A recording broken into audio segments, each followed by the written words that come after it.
Hello listeners and viewers.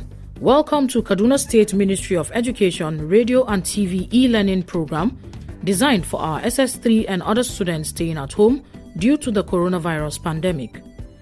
The present administration, under the able leadership of His Excellency, Malam Nasir Ahmed El-Rufai, is positioned as always to ensure that under his leadership, our students are not left behind in all areas of human endeavors, especially education.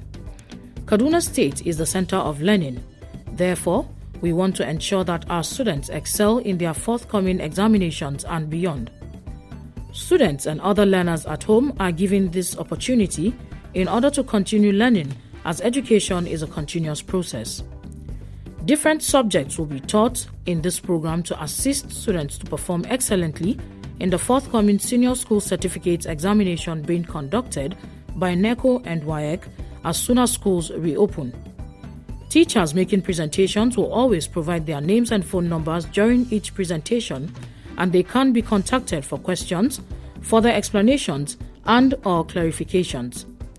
The following numbers and contacts can also be reached for expression of any concern or observation: 090-865-00545 or 080-383-62072. Our website is www.education.kdsg.gov.ng. Our email education@kdsg.gov.ng or education.kdsg@gmail.com. Our YouTube channel, Ministry of Education, Kaduna State. Our Twitter handle @Kaduna_MOE. Or our Facebook page, Ministry of Education, Kaduna State. Stay safe, stay at home, and learn well.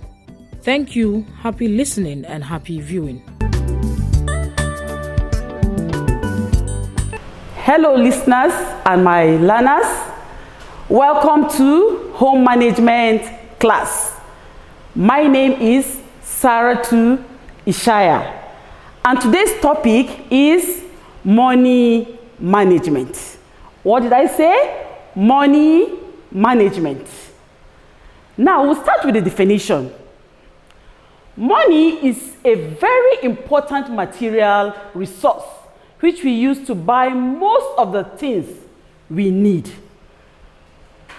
Many families manage their income, stretching it to cover the family needs, while for others, their income manages them to the extent that once the income is received, it is used to settle mounting bills.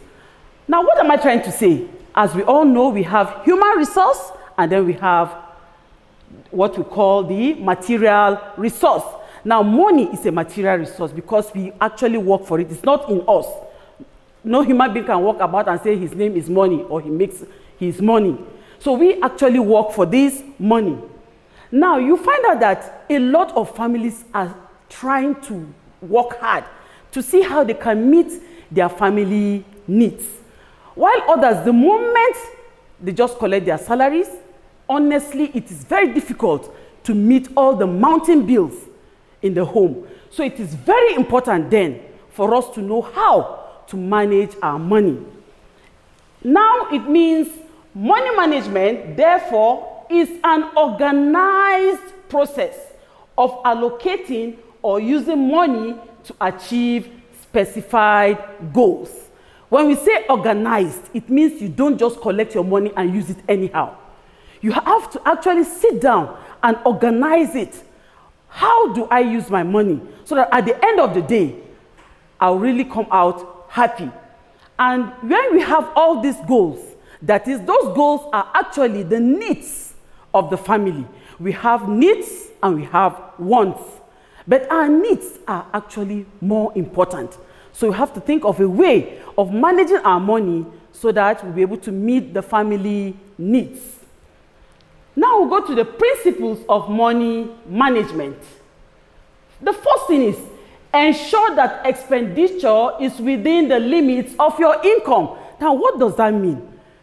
Now, I'll use myself as a civil servant.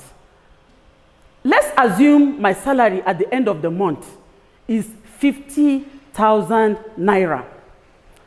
Now, by the time I now buy things or I collect things from people, maybe on collect things when people come to sell, I buy and or on debts or something like that. And at the end of the day, the money that the expenditure or what I have spent is above 50,000 naira, then it means there's something wrong with the way I'm managing my money. I must make sure that whatever I'm going to spend must be equal to that 50,000 naira. 2, identify the needs or goals to be achieved with money available. For example, we have feeding, we have clothing, we have rent, we have school fees. Those are the needs. Make sure you identify them. As a homemaker, sit down and identify all those needs in the home. And as you identify them, then you now sit down and think of which should have this or which should carry this. Now, establish priorities among goals. You know, we have so many needs. Now, by the time you put feeding, clothing, rent, school fees, now the major one of our primary needs of every human being is food. So feeding must always come first. So now if I misplace it and I say, no, instead of feeding my family, I am thinking of buying something, maybe a car, or I'm thinking of buying a new shoe, or I'm thinking of buying a new wrapper for myself, then it means I have misplaced my priorities. So establish priorities among goals and then determine which goal is most important and needs urgent attention. 3, estimate the cost of each goal, rank them, and tag the cost. Now, by the time you estimate when you sit down, after you have established the priorities, you now estimate the cost. As a homemaker, it is very, very, very important that you take your time to know the cost of most things that are sold in the market. That is the only way you can actually sit down and plan how you use your money. Now, analyze the financial resources. Now, for example, you try to see, the source of income into the family, is it only my salary? Do I have any source of income again that is coming into the family apart from my salary? Now that you now sit down and analyze all the financial resources, wherever all our resources are coming from, you now bring them together and then integrate them in the family treasury. On many occasions, we always have problems between the fathers and the mothers when it comes to money. But it is only paramount that as a homemaker, you bring out all these things together as a family, you sit down, and then you analyze how you're going to use this money together. Now, keep adequate records of all income and expenditure. It is very, very important that by the time let's say this is the month of April, now I have used my money in March. I'm supposed to write out everything that I spent with my salary. And then in April now, when my salary is coming, I should now bring out that estimate that I made and compare and see how that this record that I've kept in March, do I need to change anything? Do I need to add anything? So that at the end of the day, my money will be properly managed. Then, evaluate regularly by assessing how well your money management activities are progressing. It is only it's very, very important. Evaluation is important. Anytime you are doing anything, always sit down and have a recap. Have a recap of all that you have done and see. This thing that I planned, is it actually progressing? If there's a problem, what is that problem? Identify it and then correct it.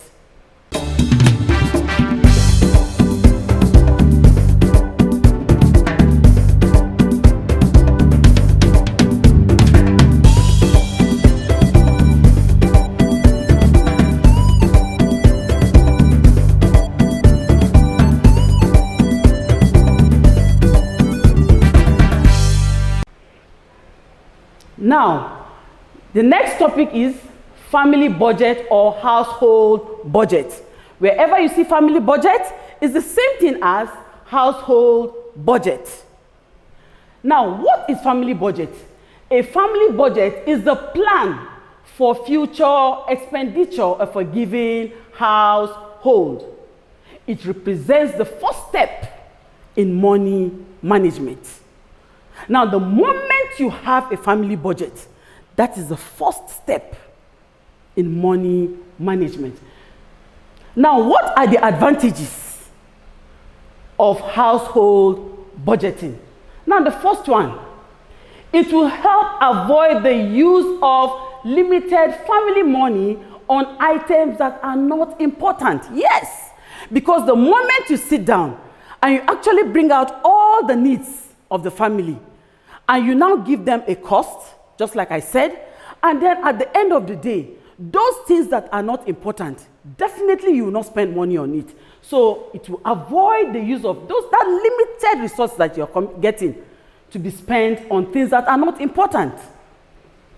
Then 2, it helps families take an overview of their expenditure. Yes, a household budget or a family budget helps you to have, to sit down and just just like I said, to see everything on the table, put it on the table and check. These things that we're going to spend for this month, is there anything I need to correct or something I need to remove? So when you have an overview, it helps you, even as you have your own household budget. Now 3, it helps prevent impulsive buying. Now, at times when you're going to the market, there's what we call wise buying principles. One of the principles is that you always make a market list. Write out your market list before you go to the market. Another step is that when you get to the market, make sure you follow your market list. Now, what am I saying about impulsive buying? By the time you enter the market and you have your market list, if in your list you don't have the need to buy a shoe, and because you are just passing and then you just saw a shoe that looks so beautiful and you feel you should just have it, then you decide to reduce the money that you're supposed to buy rice and then use it to buy shoe. At the end of the day, that is what we call impulsive buying, because it was not part of your plan. You just saw it and you just acted on impulse. So your family budget helps prevent such kind of buying. Now, the next thing is, it helps determine the use of other resources. Yes, by the time you sit down, just like I said, you collate all the different resources, where your resources are coming from.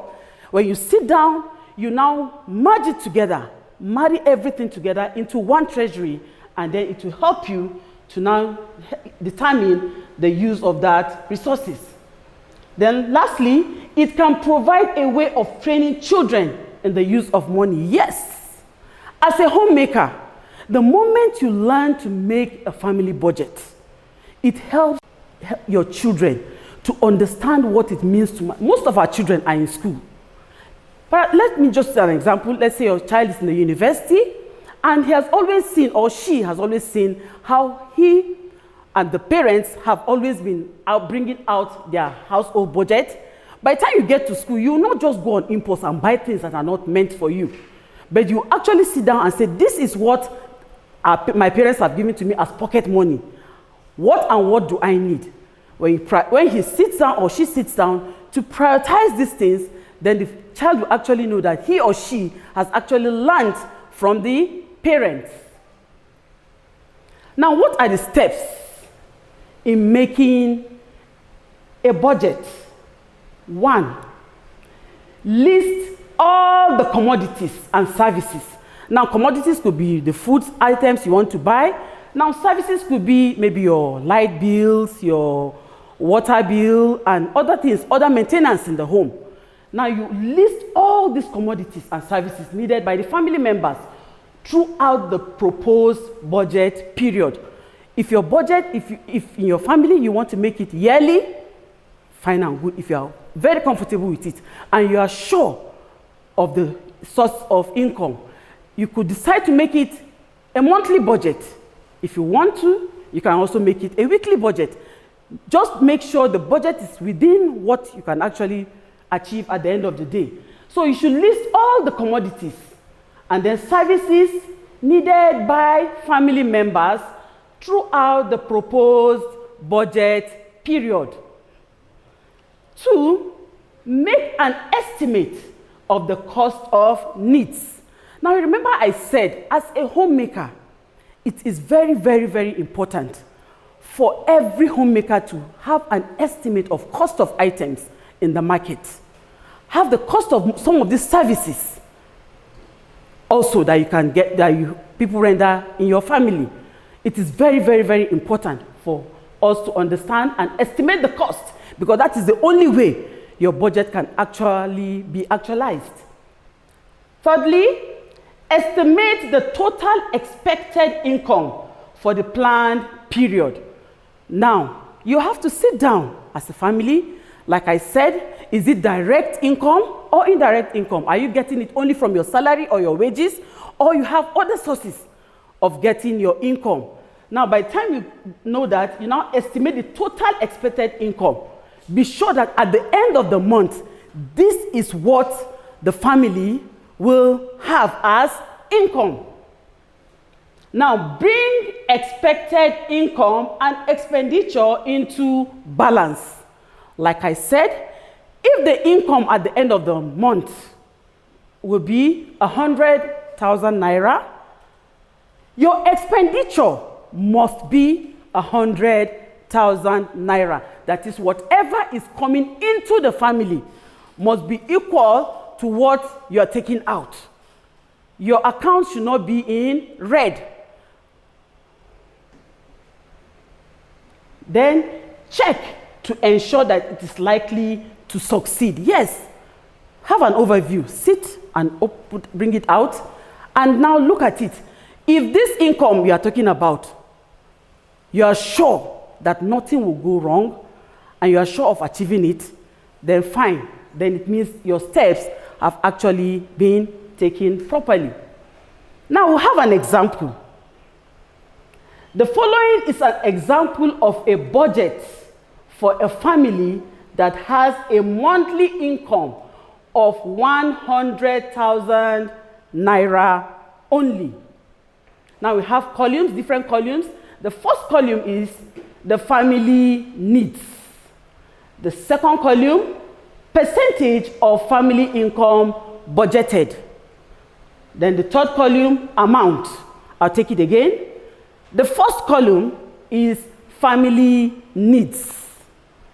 The second column is percentage of family income budgeted. Then the third column is amount. Now, the first item on the first need on our list is food. Now, what is the percentage that has been given to feeding in the family? We've given out, and remember, percentage is in what? 100.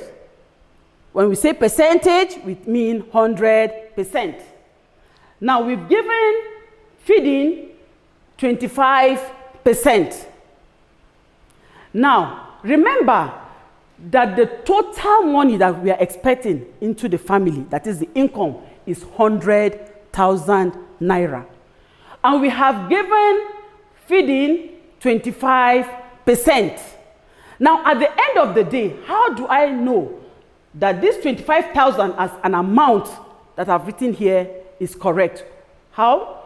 I'll have to divide my 25% over 100, then multiply by my total income, which is 100,000 naira. So at the end of the month, it means for feeding, we are going to spend 25,000 naira.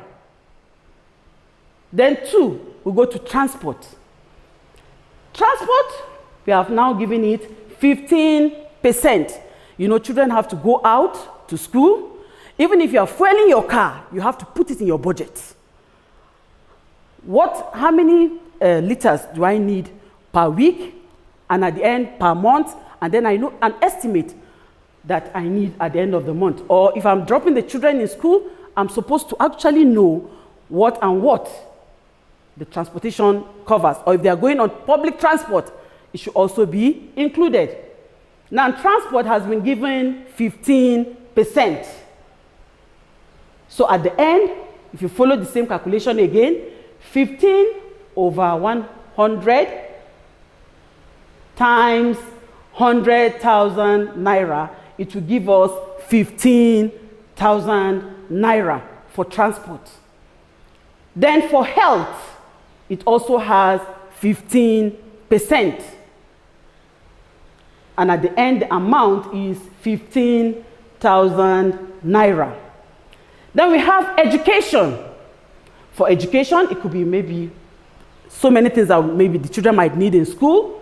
It might not be their school fees at that point. So the budget can actually change. That is why we need to change our budget often. Now, education, we've allocated 20%. And at the end, we have 20,000 naira. Then we have clothing. Clothing is 5%. Now, this clothing comes in different forms. It could either be school uniforms and the rest, some of the things that we need. Now, we allocated 5% to that, and it is 5,000 naira. Then we have entertainment. You might be surprised, are we having a party? No. At times, visitors might come to the house that you need to entertain. You need to give them water, maybe soft drinks, and the rest. Maybe you want to make zobo for them. You want to make some other drinks, fruit drinks, lemonades, and the rest. We've allocated 2%, and that is 2,000 naira. Then housing stroke, that is rent or maintenance. We've given it 10%, which is 10,000 naira. It must not necessarily mean your house rent, but maybe there are some maintenance that you need to do in the home. Maybe the plumbing jobs and some other things that you need to repair. So we've given it 10,000 naira. Now, the 8th number there is personal allowance. Yes, it's very important too that you allocate something for yourself, because you might need some small things that you need for yourself. Now it's been given 3%, and that is 3,000 naira. Now the next thing is savings stroke insurance. You need to save. We've allocated 5% there, and that is 5,000 naira. Now, at the end of your sheet, when you check your budget, you find out that if you calculate the 25%, 15%, 15%, 20%, 5%, 2%, 10%, 3%, and 5%, it must be equal to 100%. And then the amount, 25%, 25,000 naira, 15,000 naira, 15,000 naira, 20,000 naira, 5,000 naira, 2,000 naira, 10,000 naira, 3,000 naira, 5,000 naira. By the time you calculate it, it must become 100,000 naira. By the time you calculate and it doesn't give you 100,000 naira, then it means your calculation is wrong somewhere. Now, as a summary of what I've taught you today, it is very, very important to know how to manage your money. Try and make sure you allocate whatever money you have to different needs in the family. And when I say needs, please, I did not say wants. I said needs. Those things that are very, very important. Allocate it to them, and make sure, please, as a homemaker or a potential homemaker, that you learn to spend your money within your income. Make sure that whatever the expenditure is, please, it should be within your income. Now, the assignment. I'll leave you with an assignment today. Number 1, define money management. A, define money management. B, state any 5 principles of money management. State any 5 principles of money management. 2A, define household budgeting. Again, define household budgeting. B, state the 5 steps in making a budget. State the 5 steps in making a budget. Now, you can contact me either via SMS or WhatsApp through this number 080-6573-1058. Again, through SMS or WhatsApp 080-6573-1058. Stay safe and remain blessed. I remain yours, Sarah Ishaya.